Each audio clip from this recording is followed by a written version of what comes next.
কুকুর, বিড়াল কিংবা পাখির ডাক নকল করছেন একজন মানুষ। অবাক হলেও সত্য, নিজের মুখের সাহায্যে একদম অবিকল কুকুর, বিড়াল, কাক, কোকিলের আওয়াজ নকল করতে পারেন ঢাকার বাসিন্দা আলামিন। আমার নাম হচ্ছে মোহাম্মদ আলামিন। আমি থাকি খিলগাঁয়। খিলগাঁয় আমার জন্মস্থান। আমি পেশায় একজন ড্রাইভার। মোরকের ডাক পারি আমি। তারপর বাচ্চা বিড়াল, কুকুর, গরু, ভেড়া, ছাগল, কাক, কোকিল পাখি ও আরেকটা পারি আমি কলিং বিল বাজাতে পারি। ছোটবেলা থেকেই যে কোনো কিছুর ডাক নকল করার প্রবল ইচ্ছা ছিল তার। তাই যখন যেই প্রাণী দেখত সেই প্রাণীর ডাকই নকল করার চেষ্টা করত সে।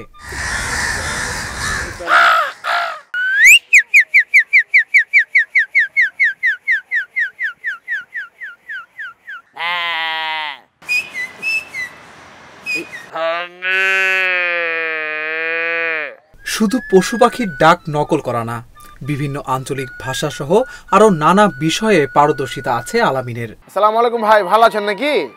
আমার যে টাকাটা নিয়েছেন টাকাটা দিলেন না ভাই? এ দাদু ভালো আছো? আরে বেটা হাসো তো একসার আসো ভাই। টাহা নেছো, টাহা চাইলে আসো গায়ে, টাহা দেবো না? আরে মাহবুদ এক স্যার পেনা পড়লে হইবে, টাহা দিস ভাই, টাহা দিস, গরিব মুই গরিব। আসেন আসেন, আমার কাছে হাতের মোজা, পায়ের মোজা, ঠ্যাঙের মোজা, ভালো মোজা পাবেন মাত্র 50। এসব কাজে তার মা তাকে অনুপ্রেরণা দিত বলেও জানান তিনি। আমার মা যখন বলে তুই তো এত সুন্দর ডাকতে পারোস, একদিন যাস না টিভিতে দেখি, এত তো মানুষের টিভিতে দেখায়, তোরে দেখায় না কেন?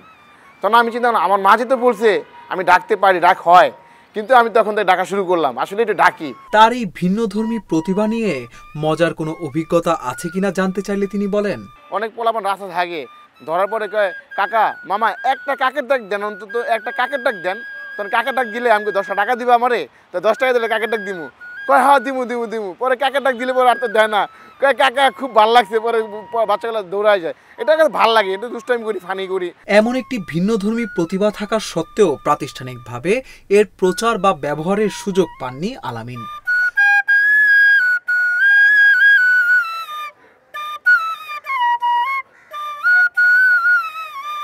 অনেকে তাকে বিভিন্ন অনুষ্ঠানে নিয়ে যাওয়ার কথা বললেও শেষ পর্যন্ত কথা রাখেনি কেউই। পৃথিবীর মধ্যে যে আপনার পুকুর পাড়টা আছে, ওখানে হাঁটাইলো, কতক্ষণ কথাবার্তা বললো, বলার পরে আপনি বলেন আপনি কি পারেন শোনান।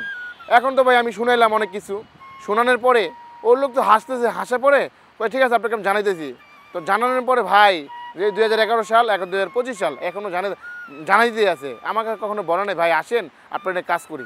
এই ভিন্নধর্মী প্রতিভা নিয়ে ভবিষ্যতে কোনো পরিকল্পনা আছে কিনা জানতে চাইলে আলামিন বলেন, আমার ইচ্ছা ছিল ইত্যাদিতে একটা প্রোগ্রামে আমার অ্যাটেন্ড হওয়ার, কিন্তু হয় নাই ভাগ্যকর্মে। বলছে আমাদের প্রতিবেশী এক লোক বলছে ভাই ইত্যাদিতে আমাদের সাথে এক ভাই কাজ করে, কলিগ, উনি ভালো সম্পর্ক হানিফ সঙ্গে স্যারের সাথে, আমি আপনার ওই লোকের সাথে মিট করে দিমু, আপনি জানি আমার টিভিতে দেখাইতে পারে। কিন্তু ভাই ওটাও করে নেই ভাই, ইচ্ছা ছিল টিভিতে একটা প্রোগ্রাম হইলে জানি আমাকে দেশে সবাই দেখে, একটা প্রোগ্রামের মধ্যে না একটা লোক এত সুন্দর ডাকতে পারে, গরু, ছাগল, ভেড়া, মোরগ, কাক, কোকিল, বিড়াল, কুকুর, তো আরও অনেক কিছু আছে, কিন্তু এখন তো ভাই অনেক মনে আসে না, তো হুটহাট যেটা মনে বসে সেটাই বলে দিই।